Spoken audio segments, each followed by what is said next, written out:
Hello and welcome to Allison Davis English. My name is Allison, and I'm very happy you're here today.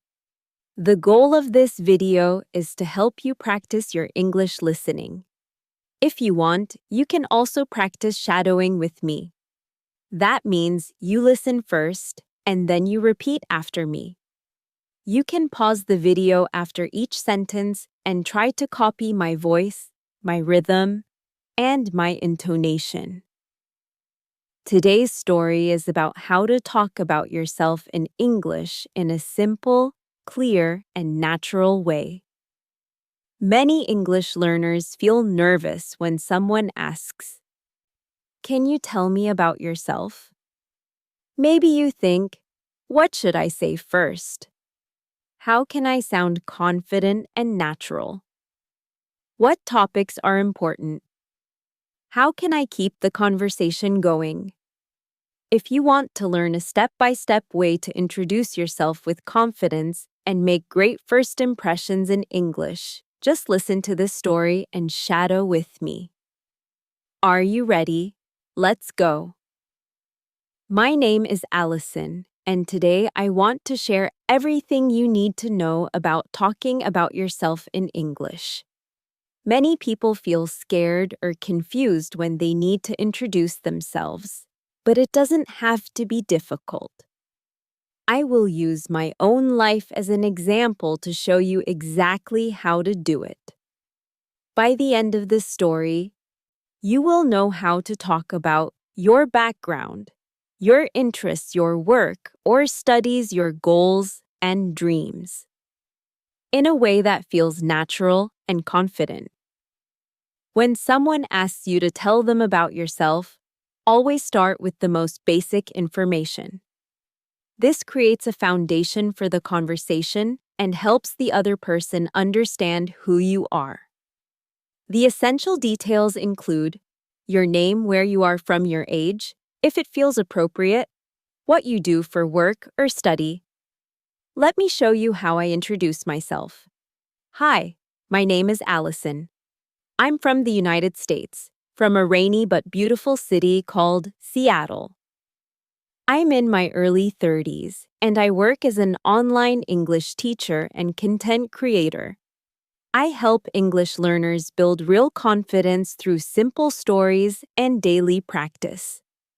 This short introduction takes about 10 to 15 seconds, but it gives people a clear picture of who I am. Notice a few things. I say my name clearly. I mention my country and my city. I briefly tell people what I do. Specific details make you sound more interesting and give people something to ask questions about. When you introduce yourself, speak slowly and clearly. Don't rush because you feel nervous. Remember, the goal is communication, not perfection. Even if your accent is strong or you make small grammar mistakes, people will understand you if you speak clearly and confidently. Here are some useful phrases you can adapt. My name is ____. You can call me ____. I'm from country. From a city called city. I'm age years old. I work as a job. I'm currently studying subject at school.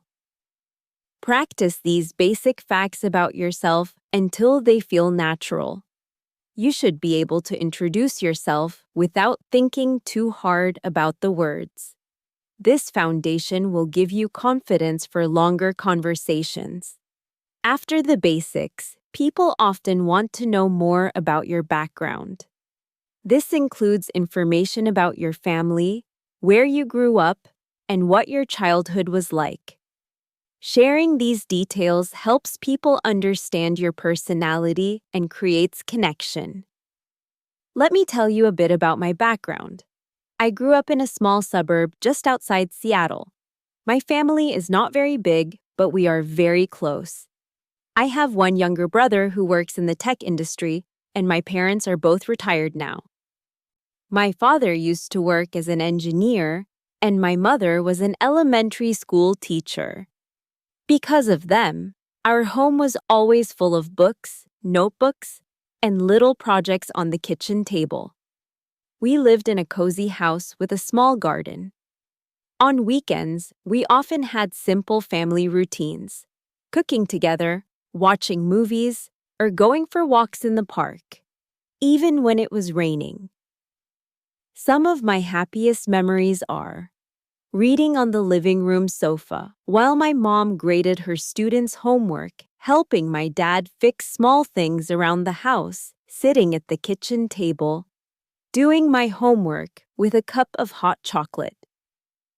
These simple moments influenced my love for learning, teaching, and quiet routines. When you talk about your background, you don't need to share everything. Just pick a few details that show who you are. Here are some phrases you can use. I come from a family of number. I have number brothers and number sisters. My parents work in field. I grew up in place. When I was young, we used to activity. One of my favorite childhood memories is memory. Remember, every family is different. You don't need a perfect story. Just be honest and positive about your experience. Understanding your own personality and interests is important for a good self-introduction. Instead of only saying, I am friendly or I am hardworking, it's better to give examples. Let me describe myself. I would describe myself as calm, curious, and patient. I enjoy listening to people and understanding their stories, which is one reason I love teaching English. Every day, I talk to students from different countries. They tell me about their cities, their families, their studies, and their dreams. These conversations make me feel connected to the world. I am also quite organized. I like to make simple plans for my day and check tasks off my list.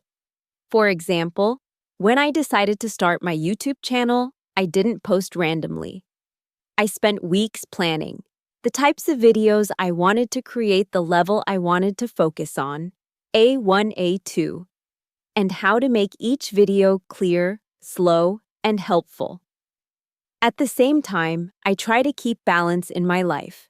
I don't want all my time to be only about work. Some of my favorite hobbies are reading short stories and nonfiction books, walking in nature, especially near water, practicing yoga and gentle exercise at home, trying new tea or coffee in small cafes, and observing people.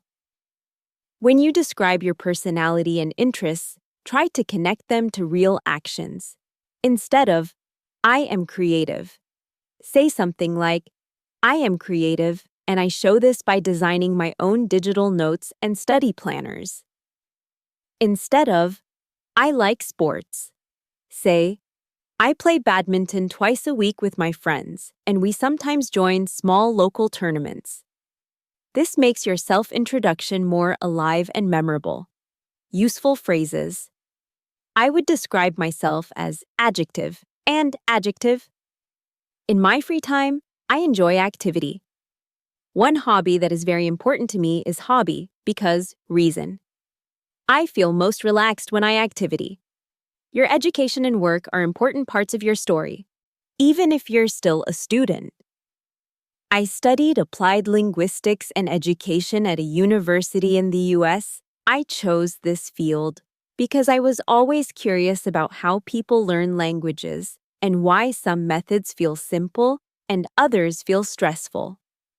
During my studies, I took courses in language teaching methods, pronunciation and phonetics, educational psychology, and curriculum design. One of the most important experiences for me was an internship at a community language center. I helped immigrant families practice daily English, things like talking to a doctor, speaking with a child's teacher, or asking for help in a shop. This experience changed how I see English. It's not just a school subject. It's a tool for real life. for protecting your family, finding a better job, and feeling more confident. After university, I worked in a private language school for several years. I taught small groups of adults in the evenings. I loved meeting different people, but I wanted more freedom and creativity. So I decided to move my work online. Now I teach one-to-one lessons, create content for Allison Davis English, and design simple practice materials for A1, A2 learners. If you are still studying, you can say things like, I'm currently studying subject at school. My favorite subject is subject because reason. After graduation, I want to goal. If you are working, you can say, I work as a job at place. My main responsibilities are task 1, task 2. What I like most about my job is reason. Talking about your goals and dreams shows that you are thinking about the future. I have several goals for the next few years. For my teaching career, I want to continue improving the quality of my lessons, create a complete A1 A2 story course for beginners, help more students feel relaxed and happy when they study English. For my YouTube channel, I have a simple dream. I want it to feel like a small, cozy corner of the internet where learners can come every day to listen to one story, learn a few phrases, and feel a little more confident. On a personal level, I want to keep reading at least one book every month, visit a few new countries, and meet some of my students in real life and maintain good health, sleep, and balance. While I work online, you can organize your own goals into short-term goals, next 3-12 months, medium-term goals, next 2-5 years, long-term dreams, 10 years or more, useful patterns. In the short term, I want to goal. In the next few years, I hope to goal. My long-term dream is to dream. Your goals don't need to be huge. They just need to be meaningful to you. Sometimes people ask difficult or uncomfortable questions. For example, what are your weaknesses? Why did you leave your last job? Why is your English still not fluent? Or questions about money, relationships, or private life. The key is to stay calm, share only what you feel comfortable sharing, and focus on what you are doing to improve. For example, if someone asks about your weaknesses, you can say, one of my weaknesses is that I sometimes feel shy in group discussions. I used to stay quiet even when I had ideas. But now, I'm practicing by speaking up at least once in every meeting and by joining small online discussion groups. If someone asks why you changed jobs, you can say, my previous job taught me a lot about skills, but I realized that I wanted to work in a field that is more connected to your interest. That's why I decided to move into new field. If someone makes a comment about your English, you can answer, English is my second language, and I'm proud of how much progress I've made. I'm still improving, but I can already communicate, and that feels great. Remember, you always have the right to keep some things private. You can say, I prefer not to talk about that, but thank you for understanding. That's a bit personal for me, so I'd rather focus on work or studies. A good conversation is like a dance. You talk about yourself, but you also show interest in the other person. After you share something, add a simple question. For example, I work as a nurse in a local clinic. How about you? What do you do? In my free time, I love cooking. Do you enjoy cooking or eating out more? Listen carefully to their answer and ask follow-up questions. You said you work in IT. What part of IT do you enjoy the most? You mentioned you like traveling. Which trip was your favorite so far? Use small connector phrases to move from one topic to another. By the way, speaking of that, on a related note, that reminds me of, example, I studied education at university.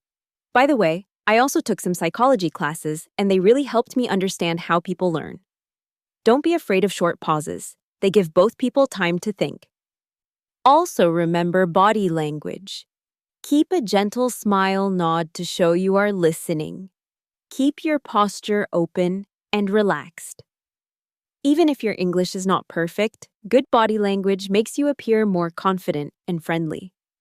Like any skill, talking about yourself in English improves with practice. Here are some specific steps. Write an outline. Basic info. Background and family. Personality and interests. Education and work, goals and dreams. Create different versions. A 30-second version for quick introductions, a 2-minute version for networking or classes, a 5-minute version for deeper conversations. Record yourself. Use your phone. Listen back.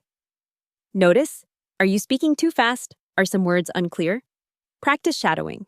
Use this video or other videos from my channel. Repeat after me. Try to copy my rhythm and intonation. Use real situations. Join conversation clubs or online language exchanges. Introduce yourself to new classmates or coworkers. Every real conversation is practice time. Ask for feedback from teachers, friends, or language partners. Ask, is there anything I can say more clearly? Or, does my introduction sound natural? Remember, you do not need perfect grammar to make a good impression. You just need to be clear, simple, and sincere. Different cultures have different habits when it comes to self-introduction. In some places, people quickly ask about salary, age, marriage, and family. In other places, these topics are very private. As an English speaker in international situations, try to observe the other person, follow their level of openness, and start with safe topics like work, studies, hobbies, and city. You can slowly share more personal details when you feel comfortable and when the relationship is more developed. In business situations, introductions usually focus on name, role, company, professional experience. In social situations, it's more common to talk about hobbies, weekend activities, travel, family. In a light way, you don't need to understand every culture perfectly. Just be respectful, observant, and flexible. Many English learners make similar mistakes when talking about themselves. Here are some to avoid. Talking too much, too fast. You don't need to tell your whole life story in 1 minute. Start simple. Let the listener ask questions, apologizing all the time. Saying sorry for my bad English every 10 seconds makes you sound less confident than you really are. Instead, say once, English is not my first language, so please tell me if anything is unclear. Then just focus on your message, memorizing one perfect speech and sounding like a robot. It's better to remember ideas, not every word. This helps you adapt to different situations, using words that are too advanced. Simple and correct is better than complicated and wrong. Your goal is to be understood, not to impress. Not asking about the other person. A good conversation is not a monologue. Always ask simple questions in return. Comparing yourself in a negative way. Don't say, my English is terrible, or I am not as good as other people. Instead, say, I'm still learning, but I'm proud of my progress. So, now you have a clear structure for talking about yourself in English. Start with the basics. Share your background and family. Describe your personality and interests. Talk about your education and work. Add your goals and dreams. Learn to handle difficult questions. Make conversations flow with questions and good body language. Practice regularly. Respect cultural differences. Avoid common mistakes. Remember, everyone is learning, including native speakers. What matters most is your willingness to communicate and connect. If you enjoyed this practice, I'd love to hear your self-introduction in the comments. You can write a short version of your story, and I'll do my best to read and encourage you. Thank you for watching and practicing with me today. I'm Allison, and this is Allison Davis English. See you in the next video.